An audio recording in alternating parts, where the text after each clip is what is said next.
ನಮಸ್ಕಾರ. ಇಂದಿನ ವಾರ್ತೆಗಳಿಗೆ ಸ್ವಾಗತ. ಮೊದಲಿಗೆ ಮುಖ್ಯಾಂಶಗಳು. ರಿಮಾಂಡ್ ಆರೋಪಿ ದೇಳಿ ನಿವಾಸಿ ಮುಬಾಶಿರ್ ಮೃತಪಟ್ಟ ಘಟನೆ, ಚಿತ್ರಹಿಂಸೆ ನೀಡಲಾಗಿಲ್ಲ ಎಂದು ಪ್ರಾಥಮಿಕ ಮರಣೋತ್ತರ ವರದಿಯಲ್ಲಿ ನಿಗಮನ. ಇಂಡಿ ಮೈತ್ರಿಕೂಟವು ಎನ್ಡಿಎ ವಿರೋಧಿಗಳು, ಬಿಜೆಪಿ ಕಲ್ಲಿಕೋಟೆ ವಲಯಾಧ್ಯಕ್ಷ ಅಡ್ವೊಕೇಟ್ ಕೆ ಶ್ರೀಕಾಂತ್ ಹೇಳಿಕೆ. ಜೇಮ್ಸ್ ಪಂದಮಕಲ್ ಅವರನ್ನು ಪಕ್ಷದಿಂದ ಅಮಾನತುಗೊಳಿಸಲಾಗಿದೆ, ಕೆಪಿಸಿಸಿ ಅಧ್ಯಕ್ಷ ಅಡ್ವೊಕೇಟ್ ಸನ್ನಿ ಜೋಸೆಫ್ ಹೇಳಿಕೆ. ಡಿಸಿಸಿ ತನ್ನಿಂದ ಸ್ಪಷ್ಟೀಕರಣ ಕೇಳದೆ ಅಮಾನತುಗೊಳಿಸಿರುವುದು ಏಕಪಕ್ಷೀಯ ನಿರ್ಧಾರ, ಕಾಸರಗೋಡು ಬ್ಲಾಕ್ ಕಾಂಗ್ರೆಸ್ ಪ್ರಧಾನ ಕಾರ್ಯದರ್ಶಿ ಸಫಾನ್ ಕುನ್ನಿಲ್ ಹೇಳಿಕೆ. ಕೊಲೆ ಯತ್ನ ಪ್ರಕರಣದ ಆರೋಪಿಗೆ 7 ವರ್ಷ ಕಠಿಣ ಜೈಲು ಶಿಕ್ಷೆ, ಆರೋಪಿ ವಿಜಯ ನಾಯ್ಕ್ಗೆ ಶಿಕ್ಷೆ ವಿಧಿಸಿದ ಕಾಸರಗೋಡು ಜಿಲ್ಲಾ ಸೆಷನ್ಸ್ ನ್ಯಾಯಾಲಯ. ವಾರ್ತೆಗಳು ವಿವರವಾಗಿ. ಕಾಸರಗೋಡು ರಿಮಾಂಡ್ ಆರೋಪಿ ದೇಳಿ ನಿವಾಸಿ ಮುಬಶಿರ್ ಸಿಎಚ್ ಮೃತಪಟ್ಟ ಘಟನೆ, ಆತನಿಗೆ ಚಿತ್ರಹಿಂಸೆ ನೀಡಲಾಗಿಲ್ಲ ಎಂದು ಪ್ರಾಥಮಿಕ ಮರಣೋತ್ತರ ವರದಿಯಲ್ಲಿ ಹೇಳಲಾಗಿದೆ. ಹೃದಯಾಘಾತದ ಯಾವುದೇ ಲಕ್ಷಣಗಳು ಕಂಡುಬಂದಿಲ್ಲ. ಸಾವಿಗೆ ಕಾರಣವನ್ನು ನಿರ್ಧರಿಸಲು ಆಂತರಿಕ ಅವಯವಗಳನ್ನು ಫಾರೆನ್ಸಿಕ್ ಪರೀಕ್ಷೆಗೆ ಕಳುಹಿಸಲಾಗಿದೆ. ಕಾಸರಗೋಡು ವಿಶೇಷ ಸಬ್ ಜೈಲಿನಲ್ಲಿ ರಿಮಾಂಡ್ನಲ್ಲಿದ್ದಾಗ ಮೃತಪಟ್ಟ ಸ್ಥಿತಿಯಲ್ಲಿ ದೇಳಿ ನಿವಾಸಿ ಮುಬಶಿರ್ ಸಿಎಚ್ ಪತ್ತೆಯಾಗಿದ್ದರು. ಸಾವಿಗೆ ಹೃದಯಾಘಾತ ಕಾರಣವಲ್ಲ ಎಂಬುದು ಪ್ರಾಥಮಿಕ ಮರಣೋತ್ತರ ಪರೀಕ್ಷೆ ವರದಿ.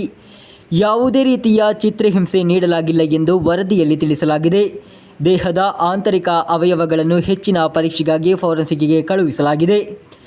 ದೇಹದಲ್ಲಿ ಮಾತ್ರೆಗಳ ಅವಶೇಷಗಳು ಪತ್ತೆಯಾಗಿವೆ ಎಂದು ವೈದ್ಯಕೀಯ ತಂಡ ದೃಢಪಡಿಸಿದೆ. ಅವು ಯಾವ ರೀತಿಯ ಔಷಧಿಗಳಾಗಿದ್ದವು ಹಾಗೂ ಇದು ಸಾವಿಗೆ ಸಂಬಂಧಿಸಿದೆಯೇ ಎಂಬುದನ್ನು ಫಾರೆನ್ಸಿಕ್ ಪರೀಕ್ಷೆಯು ಬಹಿರಂಗಪಡಿಸಲಿದೆ. ವಿವರವಾದ ರಾಸಾಯನಿಕ ಪರೀಕ್ಷೆಗಳು ಪೂರ್ಣಗೊಂಡ ಬಳಿಕವೇ ಮುಬಶಿರ್ ಸಾವಿಗೆ ಅಂತಿಮ ನಿಗಮನಕ್ಕೆ ಬರಲು ಸಾಧ್ಯ.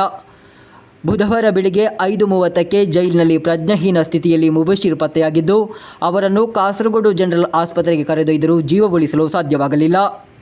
ಸಾವಿನ ಘಟನೆಯ ಬಗ್ಗೆ ನಿಗೂಢತೆ ಇದೆ ಎಂದು ಕುಟುಂಬದ ಸದಸ್ಯರು ಆರೋಪಿಸಿದರು. ಮಾನಸಿಕ ಒತ್ತಡವನ್ನು ಕಡಿಮೆ ಮಾಡಲು ಆರೋಪಿಗೆ ಜೈಲಿನೊಳಗೆ ಚಿಕಿತ್ಸೆ ನೀಡಲು ಮನೋವೈದ್ಯರನ್ನು ಕರೆತರಲಾಗಿತ್ತು ಎಂದು ಹೇಳಲಾಗುತ್ತಿದೆ. ಮುಬಶಿರ್ಗೆ ಅವರು ನೀಡಿದ್ದ ಮಾತ್ರೆಗಳನ್ನು ನೀಡಲಾಗಿತ್ತು ಎಂದು ವರದಿಯಾಗಿದೆ.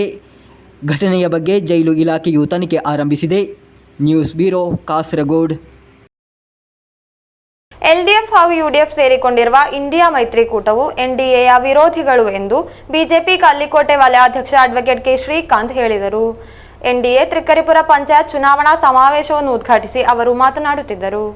ಎಲ್ಡಿಎಫ್ ಹಾಗೂ ಯುಡಿಎಫ್ ಸೇರಿಕೊಂಡಿರುವ ಇಂಡಿಯಾ ಮೈತ್ರಿಕೂಟವು ಎನ್ಡಿಎಯ ವಿರೋಧಿಗಳು ಎಂದು ಬಿಜೆಪಿ ಕಲ್ಲಿಕೋಟೆ ವಲಯಾಧ್ಯಕ್ಷ ಅಡ್ವೊಕೇಟ್ ಕೆ ಶ್ರೀಕಾಂತ್ ಹೇಳಿದರು. ಎನ್ಡಿಎ ത്രിക്കരിപ്പുര പഞ്ചായത്ത് ചുനാവണ സമാവേശವನ್ನು ഉദ്ഘാಟಿಸಿ ಅವರು മാതനാടിದರು. ഈ തെരഞ്ഞെടുപ്പ് റിസൾട്ട് വരുമ്പോൾ ഈ പഞ്ചായത്തിൽ ഭാരതീയ ജനതാ പാർട്ടിയുടെ അതുപോലെ തന്നെ എൻഡിഎയുടെ സ്ഥാനാർത്ഥികൾ വിജയിച്ച് വന്ന് ചരിത്രം സൃഷ്ടിക്കുന്ന ഒരു ഘട്ടത്തിലേക്ക് എൻഡിഎ എത്തി നിൽക്കുന്നു എന്നുള്ളത് ഞാൻ സന്തോഷത്തോടുകൂടി പറയാൻ ആഗ്രഹിക്കുകയാണ്. ಬಿಜೆಪಿ ಮಂಡಲಾಧ್ಯಕ್ಷ ಟಿವಿ ಶಿಬಿನ್ ಸಭೆಯ ಅಧ್ಯಕ್ಷತೆ ವಹಿಸಿದರು. ಬಿಡಿಜೆಎಸ್ ಜಿಲ್ಲಾ ಕೋಶಾಧಿಕಾರಿ K Kunhikrishnan, T Kunhiraman, advocate EM Soju, K Rameshan, T Karunakaran ಮೊದಲಾದವರು ಮಾತನಾಡಿದರು. News bureau, Cheruvathur. ಡಿಸಿಸಿ ಉಪಾಧ್ಯಕ್ಷ ಜೇಮ್ಸ್ ಪಂದಮಕಲ್ ಅವರನ್ನು ಪಕ್ಷದಿಂದ ಅಮಾನತುಗೊಳಿಸಲಾಗಿದೆ ಎಂದು ಕೆಪಿಸಿಸಿ ಅಧ್ಯಕ್ಷ ಶಾಸಕ ಅಡ್ವೊಕೇಟ್ ಸನ್ನಿ ಜೋಸೆಫ್ ಘೋಷಿಸಿದರು. ಪಕ್ಷದ ರಾಜ್ಯ ನಾಯಕತ್ವದ ನೇರ ಹಸ್ತಕ್ಷೇಪದೊಂದಿಗೆ ಈ ಕ್ರಮ ಕೈಗೊಳ್ಳಲಾಗಿದೆ. ಪಕ್ಷದ ಮೂಲ ನೀತಿ, ಮಾರ್ಗಸೂಚಿಗಳು ಹಾಗೂ ನಡವಳಿಕೆಯ ಮಾನದಂಡಗಳನ್ನು ಕಡೆಗಣಿಸುವ ಚಟುವಟಿಕೆಗಳು ಹಾಗೂ ಹೇಳಿಕೆಗಳಲ್ಲಿ ಜೇಮ್ಸ್ ಪಂದಮಕಲ್ ತೊಡಗಿಸಿಕೊಂಡಿದ್ದಾರೆ ಎಂದು ನಾಯಕತ್ವ ಸ್ಪಷ್ಟಪಡಿಸಿದೆ. ಮಾಜಿ ಡಿಸಿಸಿ ಉಪಾಧ್ಯಕ್ಷ ಜೇಮ್ಸ್ ಪಂದಮಕಲ್ ಅವರನ್ನು ಪಕ್ಷದ ಶಿಸ್ತಿನ ಗಂಭೀರ ಉಲ್ಲಂಘನೆ ಮಾಡಿದ ಬಳಿಕ ಕಾಸರಗೋಡಿನಲ್ಲಿ ಕಾಂಗ್ರೆಸ್ನಿಂದ ಅಮಾನತುಗೊಳಿಸಲಾಗಿದೆ ಎಂದು ಕೆಪಿಸಿಸಿ ಅಧ್ಯಕ್ಷ ಶಾಸಕ ಅಡ್ವೊಕೇಟ್ ಸನ್ನಿ ಜೋಸೆಫ್ ಘೋಷಿಸಿದ್ದಾರೆ. ಅಮಾನತು ಕ್ರಮದ ಕುರಿತು ಶೀಘ್ರದಲ್ಲೇ ಜೇಮ್ಸ್ ಪಂದಮಕಲ್ ಅವರಿಗೆ ನೋಟಿಸು ನೀಡಲಾಗುವುದು. ಕೆಲವು ದಿನಗಳ ಹಿಂದೆ ಕಾಸರಗೋಡು ಡಿಸಿಸಿ ಕಚೇರಿಯಲ್ಲಿ ನಡೆದ ಸಂಘರ್ಷದಿಂದ ಅಮಾನತುಗೊಂಡ ಘಟನೆಗಳು ಪ್ರಾರಂಭವಾಗಿದ್ದವು. ಕಾಂಗ್ರೆಸ್ನಲ್ಲಿ ಸೀಟು ಹಂಚಿಕೆ ವಿವಾದದ ಬಳಿಕ ಡಿಸಿಸಿ ಉಪಾಧ್ಯಕ್ಷ ಜೇಮ್ಸ್ ಪಂದಮಕಲ್ ಹಾಗೂ ಡಿಕೆಡಿಎಫ್ ಜಿಲ್ಲಾಧ್ಯಕ್ಷ ವಾಸುದೇವನ್ ಘರ್ಷಣೆ ನಡೆಸಿದರು. ಇಬ್ಬರು ಪರಸ್ಪರ ಹೊಡೆದಾಡಿಕೊಳ್ಳುತ್ತಿರುವ ದೃಶ್ಯಗಳು ಬಿಡುಗಡೆಯಾಗಿದ್ದವು. ಘಟನೆಯ ತನಿಖೆಗಾಗಿ ಸಮಿತಿಯನ್ನು ಸಹ ನೇಮಿಸಲಾಯಿತು. ಸಂಘರ್ಷದ ಬಳಿಕ ಜೇಮ್ಸ್ ಪಂದಮಕಲ್ ಡಿಸಿಸಿ ಉಪಾಧ್ಯಕ್ಷ ಸ್ಥಾನಕ್ಕೆ ರಾಜೀನಾಮೆ ನೀಡಿದರು. ಈಸ್ಟ್ ಯಳರಿ ಪಂಚಾಯತ್ನಲ್ಲಿ ಸೀಟು ಹಂಚಿಕೆ ವಿವಾದವೇ ಅವರ ರಾಜೀನಾಮೆಗೆ ಕಾರಣ. ರಾಜೀನಾಮೆ ನೀಡಿದ ಬಳಿಕ ಜೇಮ್ಸ್ ಪಂದಮಕಲ್ ಡಿಸಿಸಿ ಅಧ್ಯಕ್ಷ ಪಿಕೆ ಫೈಸಲ್ ವಿರುದ್ಧ ಗಂಭೀರ ಆರೋಪಗಳನ್ನು ಮಾಡಿದರು. ಪಕ್ಷದ ರಾಜ್ಯ ನಾಯಕತ್ವದ ನೇರ ಹಸ್ತಕ್ಷೇಪದೊಂದಿಗೆ ಕಠಿಣ ಕ್ರಮ ಕೈಗೊಳ್ಳಲಾಗಿದೆ.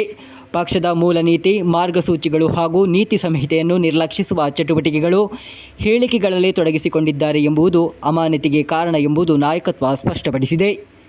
News bureau, Kasaragod. Kasaragod DCC ಕಚೇರಿಯಲ್ಲಿ ನಡೆದ ಗಲಾಟೆಯ ದೃಶ್ಯಗಳನ್ನು ಪ್ರಸಾರ ಮಾಡಿದ ಆರೋಪದ ಮೇಲೆ ಪಕ್ಷದಿಂದ ಅಮಾನತುಗೊಳಿಸಿದ ಸಫಾನ್ ಕುನಿಲ್ ಅವರು ಸ್ಪಷ್ಟೀಕರಣದೊಂದಿಗೆ ಮುಂದೆ ಬಂದಿದ್ದಾರೆ. ವಿಡಿಯೋವನ್ನು ಚಿತ್ರೀಕರಿಸಿ ಪ್ರಸಾರ ಮಾಡಿದ್ದು ತಾನಲ್ಲ ಹಾಗೂ ದಾಳಿಯು ಪೂರ್ವ ಯೋಜನೆಯಾಗಿರಬೇಕೆಂದು ಸಫಾನ್ ಕುನಿಲ್ ಹೇಳಿದ್ದಾರೆ. ಘಟನೆಯ ಬಗ್ಗೆ ಡಿಸಿಸಿ ತನ್ನಿಂದ ಸ್ಪಷ್ಟೀಕರಣ ಕೇಳದೆ ಅಮಾನತುಗೊಳಿಸಿರುವುದು ಏಕಪಕ್ಷೀಯ ನಿರ್ಧಾರ ಎಂದು ಕಾಸರಗೋಡು ಬ್ಲಾಕ್ ಕಾಂಗ್ರೆಸ್ ಪ್ರಧಾನ ಕಾರ್ಯದರ್ಶಿ ಸಫಾನ್ ಕುನಿಲ್ ಸುದ್ದಿಗೋಷ್ಠಿಯಲ್ಲಿ ಹೇಳಿದರು. ഒരു രാഷ്ട്രീയ പ്രവർത്തകനെ, ഒരു രാഷ്ട്രീയ നേതാവിനെ സസ്പെൻഡ് ചെയ്യുമ്പോൾ കേവലം വിളിച്ചു ചോദിക്കുക എന്നുള്ള മര്യാദ ഉണ്ടാവാറുണ്ട്. ആ ഒരു മര്യാദ പോലും കാണിക്കാതെയാണ് എന്നെ പാർട്ടിയിൽ നിന്ന് സസ്പെൻഡ് ചെയ്തിരിക്കുന്നത്. അപ്പോൾ ഒരു മൊബൈൽ ഫോണിനകത്ത് വീഡിയോ പകർത്തി കഴിഞ്ഞാൽ നമുക്ക് ആ മൊബൈൽ ഫോണിൻ്റെ IP അഡ്രസ്സുമായി ബന്ധപ്പെട്ട് സൈബർ സെല്ലിലേക്കോ മറ്റു ഗവൺമെൻറ് തലങ്ങളിലേക്ക് അന്വേഷണം വിട്ടുകഴിഞ്ഞാൽ ആ മൊബൈൽ ഫോണിൽ വീഡിയോ പകർത്തിയ ആളുകളെ കണ്ടെത്താൻ സാധിക്കുമാഞ്ഞിട്ട് പോലും ഇന്നിതുവരെ DCC പ്രസിഡന്റ് അതിനുവേണ്ടി തയ്യാറായിട്ടില്ല എന്നുള്ളത് വളരെ ഖേദകരമായിട്ടുള്ള ഒരു സംഭവമായിട്ട് ഞാൻ കാണുകയാണ്. ಕಲ್ಲಿನಿಂದ ಹೊಡೆದು ವ್ಯಕ್ತಿಯ ಕೊಲೆಗೆ ಯತ್ನಿಸಿದ ಪ್ರಕರಣದಲ್ಲಿ ಆರೋಪಿಗೆ 7 ವರ್ಷ ಕಠಿಣ ಜೈಲು ಶಿಕ್ಷೆ ಹಾಗೂ 1 ಲಕ್ಷ ರೂಪಾಯಿ ದಂಡ ವಿಧಿಸಲಾಗಿದೆ. ಉಪ್ಪಳ ಅಂಚೆ ಕಚೇರಿ ಬಳಿ ವಾಸಿಸುತ್ತಿರುವ ವಿಜಯ ನಾಯ್ಕ್ ಎಂಬಾತನಿಗೆ ಕಾಸರಗೋಡು ಹೆಚ್ಚುವರಿ ಜಿಲ್ಲಾ ಸೆಷನ್ಸ್ ನ್ಯಾಯಾಲಯ ಶಿಕ್ಷೆ ವಿಧಿಸಿದೆ. ಕೊಲೆ ಯತ್ನ ಪ್ರಕರಣದ ಆರೋಪಿ ಕರ್ನಾಟಕದ ಶಿವಮೊಗ್ಗ ರಾಜೀವನಗರ ನಿವಾಸಿ ಹಾಗೂ ಪ್ರಸ್ತುತ ಉಪ್ಪಳ ಅಂಚೆ ಕಚೇರಿ ಬಳಿ ವಾಸಿಸುತ್ತಿರುವ ವಿಜಯ್ ನಾಯ್ಕ್ ಎಂಬಾತನಿಗೆ ಶಿಕ್ಷೆ ವಿಧಿಸಲಾಗಿದೆ. ಕಾಸರಗೋಡು ಹೆಚ್ಚುವರಿ ಜಿಲ್ಲಾ ಸೆಷನ್ ನ್ಯಾಯಾಲಯ ಜಡ್ಜ್ ಅಚಿಂತ್ಯ ರಾಜ್ ಉಣ್ಣಿ 7 ವರ್ಷ ಕಠಿಣ ಜೈಲು ಶಿಕ್ಷೆ ಹಾಗೂ 1 ಲಕ್ಷ ದಂಡ ವಿಧಿಸಿದ್ದಾರೆ. ದಂಡ ಪಾವತಿಸದಿದ್ದಲ್ಲಿ 6 ತಿಂಗಳ ಕಾಲ ಹೆಚ್ಚುವರಿ ಜೈಲು ಶಿಕ್ಷೆ ಅನುಭವಿಸಬೇಕಾಗುತ್ತದೆ. ಉಪ್ಪಳ ಅಂಚೆ ಕಚೇರಿ ಬಳಿಯ ನಾಗರಾಜ್ ನಾಯ್ಕ್ ಎಂಬವರಿಗೆ ನೀಡಿದ್ದ ಮರ ತುಂಡರಿಸುವ ಯಂತ್ರವನ್ನು 2019ರಂದು ಆರೋಪಿ ಹಿಂತಿರುಗಿಸಿ ಕೇಳಿದನೆಂದು, ಅದನ್ನು ನಾಗರಾಜ್ ನಾಯ್ಕ್ ನೀಡಲು ತಯಾರಾಗದಿದ್ದಾಗ ಅದರ ಹೆಸರಿನಲ್ಲಿ ಅವರಿಬ್ಬರ ನಡುವೆ ವಾಗ್ವಾದ ಉಂಟಾಯಿತು. ಈ ವೇಳೆ ನಾಗರಾಜ್ ನಾಯ್ಕರ ತಲೆಗೆ ಕಗ್ಗಲಿನಿಂದ ಹೊಡೆದು ಗಂಭೀರ ಗಾಯಗೊಳಿಸಲಾಗಿದ್ದು, ಪೊಲೀಸರು ಆರೋಪಿ ವಿಜಯ್ ನಾಯ್ಕ್ ವಿರುದ್ಧ ಕೊಲೆಯತ್ನ ಪ್ರಕರಣ ದಾಖಲಿಸಿಕೊಂಡಿದ್ದರು. ಮಂಜೇಶ್ವರ ಠಾಣೆಯ ಅಂದಿನ ಇನ್ಸ್ಪೆಕ್ಟರ್ PK ಧನಂಜಯನ್ ಪ್ರಕರಣದ ಬಗ್ಗೆ ಮೊದಲ ತನಿಖೆ ನಡೆಸಿದರು. ಬಳಿಕ ಇನ್ಸ್ಪೆಕ್ಟರ್ AV ದಿನೇಶ್ ಈ ಪ್ರಕರಣದ ದೋಷಾರೋಪ ಪಟ್ಟಿಯನ್ನು ನ್ಯಾಯಾಲಯಕ್ಕೆ ಸಲ್ಲಿಸಿದರು. ಈ ಪ್ರಕರಣದಲ್ಲಿ ಆರೋಪಿಗೆ ಶಿಕ್ಷೆ ವಿಧಿಸಲಾಗಿದೆ. ಪ್ರಾಸಿಕ್ಯೂಷನ್ ಪರ ಹೆಚ್ಚುವರಿ ಜಿಲ್ಲಾ ಸರ್ಕಾರಿ ಪ್ಲೀಡರ್ P ಸತೀಶನ್ ಹಾಗೂ KM ಅಂಬಳಿ ನ್ಯಾಯಾಲಯದಲ್ಲಿ ವಾದ ಮಂಡಿಸಿದರು. News bureau, Kasaragod. ತ್ರಿಸ್ತರ ಪಂಚಾಯತ್ ಚುನಾವಣಾ ಪ್ರಚಾರ ಕಾವೇರಿದ ಸಂದರ್ಭ ಮುಸ್ಲಿಂ ಲೀಗ್ ಬದಿಯಡ್ಕ ಪಂಚಾಯತ್ ಕಮಿಟಿಯಲ್ಲಿ ಸಂಘರ್ಷ ನಡೆಯಿತು. ಪ್ರಸ್ತುತ ಪಂಚಾಯತ್ ಆಡಳಿತ ಸಮಿತಿಯ ಸದಸ್ಯ ಹಾಗೂ ಮುಸ್ಲಿಂ ಲೀಗ್ ಪಂಚಾಯತ್ ಕಮಿಟಿಯ ಉಪಾಧ್ಯಕ್ಷ ಹಮೀದ್ ಬಳ್ಳತಡ್ಕ ಪಕ್ಷಕ್ಕೆ ರಾಜೀನಾಮೆ ನೀಡಿದ್ದಾರೆ.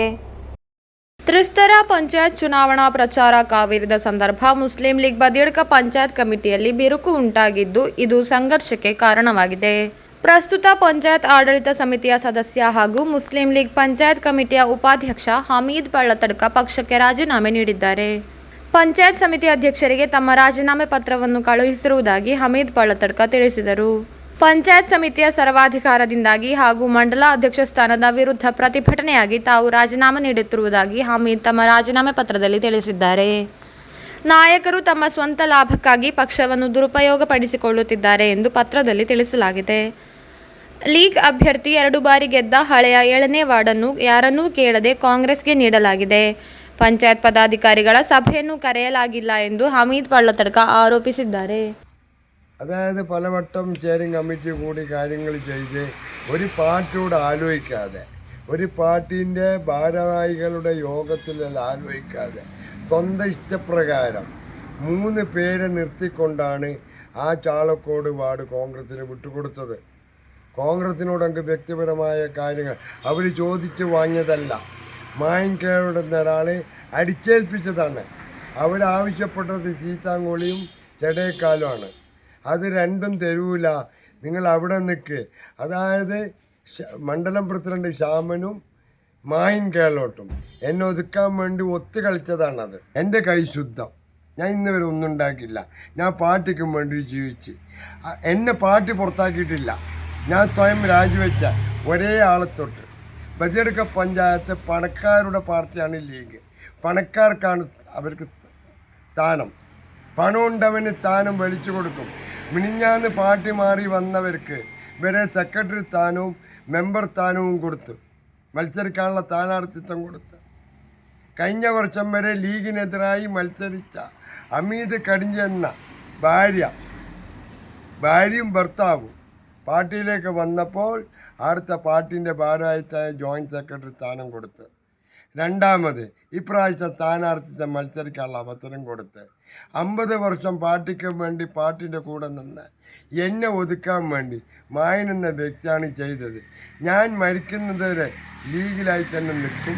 ലീഗ് തന്നെ, വേറൊരു രാഷ്ട്രീയ പാർട്ടിയിലേക്ക് പോകുന്ന പ്രശ്നം ഇതുവരേക്കുമില്ല. News bureau Kasaragod. ಮಂಜೇಶ್ವರದಲ್ಲಿ ಸ್ಥಳೀಯ ಆಡಳಿತ ಚುನಾವಣಾ ಪ್ರಚಾರವನ್ನು ಯುಡಿಎಫ್ ತೀವ್ರಗೊಳಿಸಿದೆ.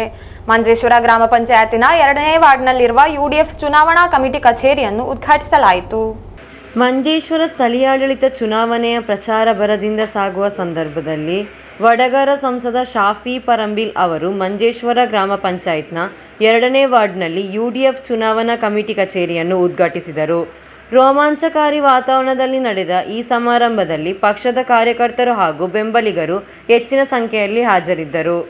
ಉದ್ಘಾಟನಾ ಸಮಾರಂಭದಲ್ಲಿ ಮಂಜೇಶ್ವರ ಶಾಸಕ ಎಕೆಎಂ ಅಶ್ರಫ್, 2ನೇ ವಾರ್ಡ್ ಯುಡಿಎಫ್ ಅಭ್ಯರ್ಥಿ ಇಲ್ಯಾಸ್ ತುಮಿನಾಡ್, ಜಿಲ್ಲಾ ಪಂಚಾಯತ್ ವರ್ಕಾಡಿ ವಿಭಾಗದ ಅಭ್ಯರ್ಥಿ ಅರ್ಷಾದ್ ವರ್ಕಡಿ, ವಿವಿಧ ವಾರ್ಡ್, ಬ್ಲಾಕ್ ಹಾಗೂ ಜಿಲ್ಲಾ ಪಂಚಾಯತ್ ವಿಭಾಗಗಳಲ್ಲಿ ಸ್ಪರ್ಧಿಸುತ್ತಿರುವ ಅಭ್ಯರ್ಥಿಗಳು, ಯುಡಿಎಫ್ ನಾಯಕರು ಹಾಗೂ ನೂರಾರು ಕಾರ್ಯಕರ್ತರು ಭಾಗವಹಿಸಿದ್ದರು. ಬಳಿಕ ಕೆಪಿಎಸ್ ಸಭಾಂಗಣದಲ್ಲಿ ಯುಡಿಎಫ್ ಕುಟುಂಬ ಸಂಗಮ ನಡೆಯಿತು. ಕಾರ್ಯಕ್ರಮದಲ್ಲಿ ಮಾತನಾಡಿದ ಸಂಸದರು, ಶಾಸಕರು ಹಾಗೂ ಪಕ್ಷದ ಮುಖಂಡರು ಮಂಜೇಶ್ವರದ ಅಭಿವೃದ್ಧಿಗಾಗಿ ಯುಡಿಎಫ್ ಮಾಡಿದ ಕೆಲಸವನ್ನು ಸ್ಮರಿಸಿದರು ಹಾಗೂ ಮುಂಬರುವ ಚುನಾವಣೆಯಲ್ಲಿ ಅಭಿವೃದ್ಧಿ ಆಧಾರಿತ ಯುಡಿಎಫ್ ಅಭ್ಯರ್ಥಿಗಳನ್ನು ಜನರು ಬೆಂಬಲಿಸುತ್ತಾರೆ ಎಂಬ ವಿಶ್ವಾಸ ವ್ಯಕ್ತಪಡಿಸಿದರು. ಉದ್ಘಾಟನೆಯೊಂದಿಗೆ 2ನೇ ವಾರ್ಡ್ನಲ್ಲಿ ಯುಡಿಎಫ್ ಅಭಿಯಾನವು ಹೆಚ್ಚಿನ ಬಲವನ್ನು ಪಡೆದುಕೊಂಡಿತು. ಪಕ್ಷದ ನೇತೃತ್ವ ಯೋಜನೆಗಳು ಹಾಗೂ ಮುಂದಿನ ಅಭಿವೃದ್ಧಿ ಚಟುವಟಿಕೆಗಳನ್ನು ಜನರಿಗೆ ತಲುಪಿಸಲು ವಿವಿಧ ಪ್ರಚಾರ ಕಾರ್ಯಕ್ರಮವನ್ನು ಆಯೋಜಿಸಲಾಗುವುದು ಎಂದು ಕಾರ್ಯಕರ್ತರು ಘೋಷಿಸಿದರು. Abdul Rehman Udyavara, news bureau, Manjeshwar. Labour code ವಿರುದ್ಧ ಸಂಯುಕ್ತ ಟ್ರೇಡ್ ಯೂನಿಯನ್ ನೇತೃತ್ವದಲ್ಲಿ ಕಾಸರಗೋಡಿನಲ್ಲಿ ಪ್ರತಿಭಟನೆ ನಡೆಸಲಾಯಿತು. ಕಾಸರಗೋಡು ಬಿಎಸ್ಎನ್ಎಲ್ ಆಫೀಸ್ ಮುಂಭಾಗದಲ್ಲಿ ನಡೆದ ಪ್ರತಿಭಟನೆಯನ್ನು ಸಿಐಟಿಯು ರಾಜ್ಯ ಕಾರ್ಯದರ್ಶಿ ಟಿ.ಕೆ. ರಾಜನ್ ಉದ್ಘಾಟಿಸಿದರು.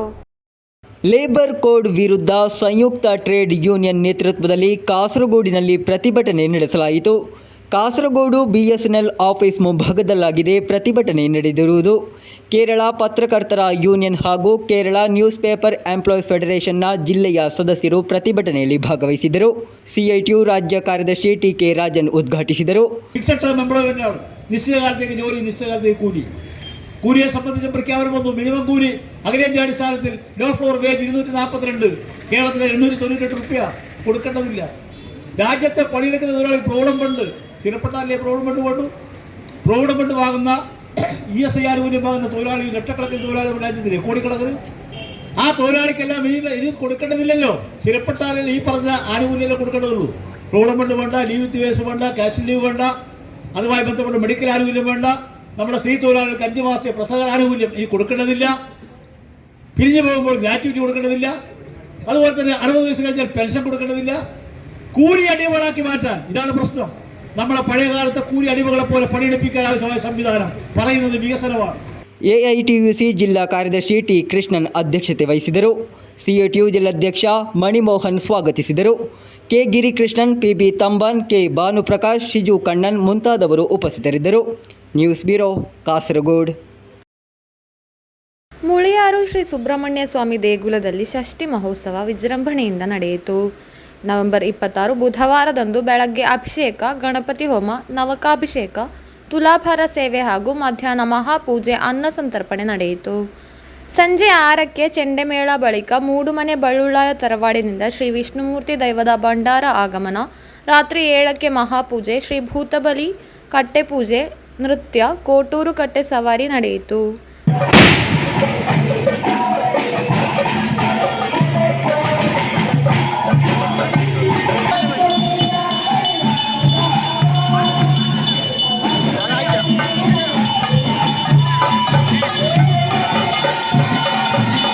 ಕಾರ್ತಿಕೇಯ ಭಜನಾ ಮಂದಿರದ ಪರಿಸರವು ಗ್ರಾಮದೊಡೆಯನ ಆಗಮನವನ್ನು ಭಜನಾವಳಿಯಿಂದ ಸ್ವಾಗತಿಸಿತು. ಭಜನಾ ಮಂದಿರದ ಭಕ್ತಾದಿಗಳು ಗ್ರಾಮದೊಡೆಯನನ್ನು ಕಣ್ಣು ತುಂಬಿಸಿಕೊಂಡರು. ಕ್ಷೇತ್ರದಲ್ಲಿ ಷಷ್ಠಿ ಪ್ರಯುಕ್ತ ಮಲ್ಲ ಶ್ರೀ ದುರ್ಗಾಪರಮೇಶ್ವರಿ ಯಕ್ಷಗಾನ ಮಂಡಳಿಯವರಿಂದ ಯಕ್ಷಗಾನ ಬಯಲಾಟ ನಡೆಯಿತು. ಗುರುವಾರ ಬೆಳಗ್ಗೆ ಶ್ರೀದೇವರ ಬಟ್ಟಲು ಕಾಣಿಕೆ, ಮಹಾಪೂಜೆ, ಮಧ್ಯಾಹ್ನ ಅನ್ನ ಸಂತರ್ಪಣೆ, ವಿಷ್ಣುಮೂರ್ತಿ ದೈವದ ಕೋಲ ನಡೆಯಿತು. News bureau, Kasaragod. ಕೊನೆಯಲ್ಲಿ ಮತ್ತೊಮ್ಮೆ ಮುಖ್ಯಾಂಶಗಳು. ರಿಮಾಂಡ್ ಆರೋಪಿ ದೇಳಿ ನಿವಾಸಿ ಮುಬಾಶಿರ್ ಮೃತಪಟ್ಟ ಘಟನೆ, ಚಿತ್ರಹಿಂಸೆ ನೀಡಲಾಗಿಲ್ಲ ಎಂದು ಪ್ರಾಥಮಿಕ ಮರಣೋತ್ತರ ವರದಿಯಲ್ಲಿ ನಿಗಮನ. ಇಂಡಿ ಮೈತ್ರಿಕೂಟವು ಎನ್ಡಿಎ ವಿರೋಧಿಗಳು, ಬಿಜೆಪಿ ಕಲ್ಲಿಕೋಟೆ ವಲಯಾಧ್ಯಕ್ಷ ಅಡ್ವೊಕೇಟ್ ಕೆ ಶ್ರೀಕಾಂತ್ ಹೇಳಿಕೆ. ಜೇಮ್ಸ್ ಪಂದಮಾಕಲ್ ಅವರನ್ನು ಪಕ್ಷದಿಂದ ಅಮಾನತುಗೊಳಿಸಲಾಗಿದೆ, ಕೆಪಿಸಿಸಿ ಅಧ್ಯಕ್ಷ ಅಡ್ವೊಕೇಟ್ ಸನ್ನಿ ಜೋಸೆಫ್ ಹೇಳಿಕೆ. ಡಿಸಿಸಿ ತನ್ನಿಂದ ಸ್ಪಷ್ಟೀಕರಣ ಕೇಳದೆ ಅಮಾನತುಗೊಳಿಸಿರುವುದು ಏಕಪಕ್ಷೀಯ ನಿರ್ಧಾರ, ಕಾಸರಗೋಡು ಬ್ಲಾಕ್ ಕಾಂಗ್ರೆಸ್ ಪ್ರಧಾನ ಕಾರ್ಯದರ್ಶಿ ಸಫಾನ್ ಕುನ್ನಿಲ್ ಹೇಳಿಕೆ. ಕೊಲೆ ಯತ್ನ ಪ್ರಕರಣದ ಆರೋಪಿಗೆ 7 ವರ್ಷ ಕಠಿಣ ಜೈಲು ಶಿಕ್ಷೆ, ಆರೋಪಿ ವಿಜಯ ನಾಯ್ಕ್ಗೆ ಶಿಕ್ಷೆ ವಿಧಿಸಿದ ಕಾಸರಗೋಡು ಜಿಲ್ಲಾ ಸೆಷನ್ಸ್ ನ್ಯಾಯಾಲಯ. ಇಂದಿನ ವಾರ್ತಾ ಸಂಚಿಕೆ ಇಲ್ಲಿಗೆ ಮುಕ್ತಾಯವಾಯಿತು. ಮುಂದಿನ ವಾರ್ತಾ ಸಂಚಿಕೆಯೊಂದಿಗೆ ಮತ್ತೆ ಭೇಟಿಯಾಗೋಣ. ವಂದನೆಗಳು.